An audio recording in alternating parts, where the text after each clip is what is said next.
నీకు వందనాలమ్మా.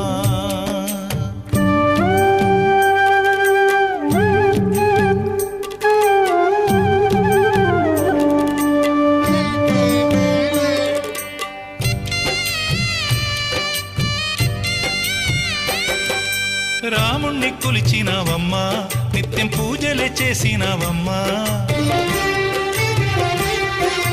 రాముణ్ణి కొలిచినావమ్మా, నిత్యం పూజలే చేసినావమ్మా. గూడు చెదిరిపాయ గుండెల విసిపాయ, గూడు చెదిరిపాయ గుండెల విసిపాయ, కొలిచిన రామయ్య కొండ దిగిరాడాయే. Please like, share and subscribe to కవితల సంపుటి.